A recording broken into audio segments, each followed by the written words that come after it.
Aqui nós temos uma listagem dos 10 principais medicamentos envolvidos com erros de medicação agora no atendimento hospitalar. E olha que surpresa, a insulina também está em primeiro lugar nos erros de medicamento no atendimento hospitalar. 4% dos erros de medicamentos envolvem insulina. A morfina é o segundo colocado com 2,5%, o cloreto de potássio com 2,2%. Muitas vezes o erro do cloreto de potássio é com relação à sua via de administração. O albuterol 1,8%, a heparina está envolvido com 1,7%, também um medicamento potencialmente perigoso. A vancomicina 1,6% dos erros de medicamento no atendimento hospitalar envolve a vancomicina, cefazolina 1,6%, o paracetamol 1,6% dos erros de medicação envolve o paracetamol no atendimento hospitalar, a varfarina 1,4% e a furosemida também 1,4%. Vejam que aqui também nós temos alguns antibióticos, alguns analgésicos envolvidos com erro de medicamento no tratamento do atendimento hospitalar. E aí nós vimos que na administração nós precisamos seguir os 9 certos. E o que é que significa os 9 certos? O paciente tem que ser o paciente correto para o tratamento, o medicamento precisa ser o medicamento correto também, a via precisa ser a via certa, a hora, principalmente para os tratamentos com antibióticos, precisa ser a hora certa, a dose precisa ser a dose certa, precisa se registrar no prontuário corretamente, ou seja, registro certo, a orientação ao paciente precisa ser a orientação certa, a forma farmacêutica precisa ser a forma farmacêutica certa e precisamos ter uma resposta terapêutica certa também. Quais são, então, as estratégias que precisamos usar para a redução dos erros de medicação? A primeira estratégia envolve o conhecimento, ou seja, não apenas o profissional de saúde, mas também os pacientes, eles devem conhecer melhor seus medicamentos e também tomar maior responsabilidade pela monitorização da terapêutica. Então, não é transferir a responsabilidade para o paciente, mas compartilhar essa responsabilidade também com o paciente. Uma outra estratégia se refere à educação, ou seja, os profissionais de saúde eles devem promover a educação dos pacientes, consultá-los e escutá-los. Está muito ligado aí com o primeiro do conhecimento. Terceira estratégia é a tecnologia. Favorecer maior uso das tecnologias da informação, tanto na prescrição como na dispensação dos medicamentos. A quarta estratégia é a confiabilidade, ou seja, os processos precisam ser confiáveis. Os profissionais de saúde, eles devem promover elevado grau de confiabilidade dos serviços, visando a melhoria da segurança da medicação. A quinta estratégia é a organização. Deve ser avaliada as tecnologias disponíveis como estratégias organizacionais, ou seja, o processo desde a prescrição, a dispensação até a administração precisa ser organizado, precisa encontrar barreiras de modo que uma falha possa ser identificada pelo outro profissional. Também a monitorização, ou seja, implementar programas de monitorização da segurança dos medicamentos, tanto monitorização da efetividade como monitorização que possam identificar naqueles pacientes possíveis em reações adversas. E a sétima e última estratégia refere-se à nomenclatura, ou seja, a indústria farmacêutica precisa melhorar a nomenclatura dos medicamentos, de modo que esses medicamentos não possam ser confundidos com outros nas quais eles não foram prescritos. Então você está gostando dessa videoaula até aqui? As informações que eu trouxe para você, elas são de fato relevantes? Você está aproveitando essas informações?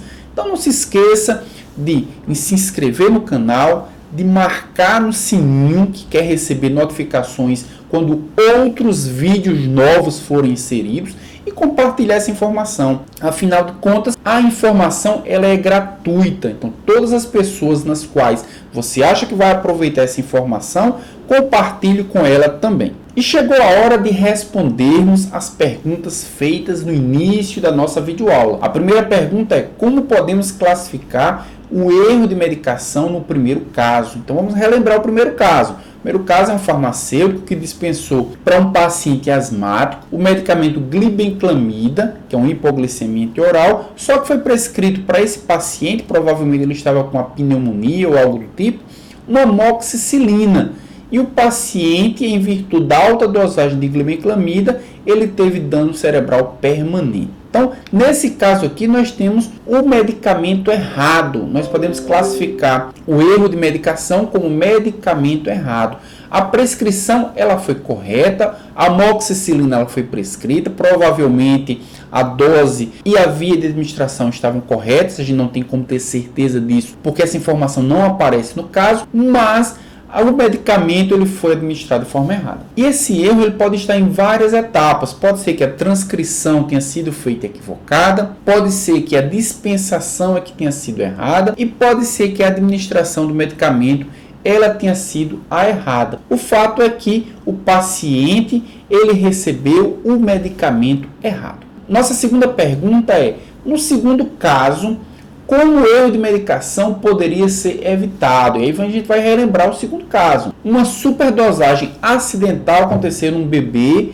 de 44 dias que estava infectado pelo HIV. Ele nasceu com 30 semanas de gestação e ele recebeu o Lopinavir, associação Lopinavir-Ritonavir 6,5 ml. Só que essa quantidade, esse volume equivale a 10 vezes o volume ou a dose preconizada para a idade do paciente. Então esse é um típico erro de dose incorreta. Dose incorreta do tipo uma dose maior. Então a dose foi maior do que a preconizada, do que deveria ser feita a administração para esse paciente. Nossa próxima pergunta é: qual o agravante no erro de medicação no terceiro caso? Então, no terceiro caso, era uma vacina do rotavírus humano atenuado, que deveria ter sido feita uma administração por via oral, juntamente com o aplicador que vem junto da forma farmacêutica, mas a vacina ela foi injetada por via intramuscular ou por via subcutânea. E qual foi o agravante? O agravante foi que o profissional de saúde transferiu do seu acondicionamento original a vacina para uma seringa e essa seringa não vinha na embalagem original. Então isso foi um erro da via de administração que estava incorreta. Estava incorreta porque o profissional resolveu fazer a transferência da embalagem original para uma seringa, e essa seringa, já que ela não vinha, não deveria existir ela para a administração do medicamento. E a nossa última pergunta é: que mecanismos poderiam ser utilizados para evitar os erros de medicação nos três casos? Então nós temos, para o primeiro caso, talvez uma das estratégias fosse a tecnologia, já que o problema aparentemente foi na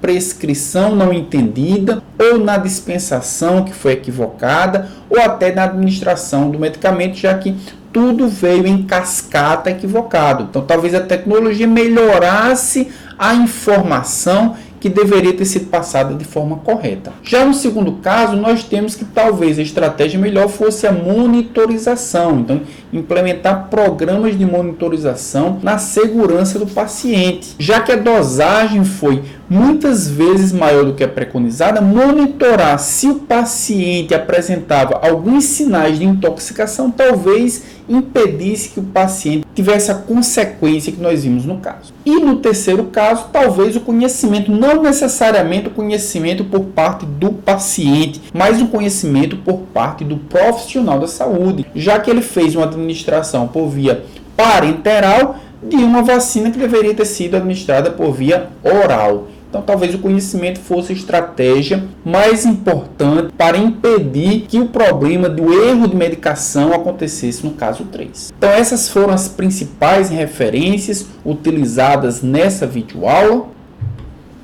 Aqui na tela estão aparecendo as minhas redes sociais. Se você quiser seguir, lá podemos trocar uma ideia, podemos ampliar um pouco mais essa discussão. Então, até a próxima videoaula.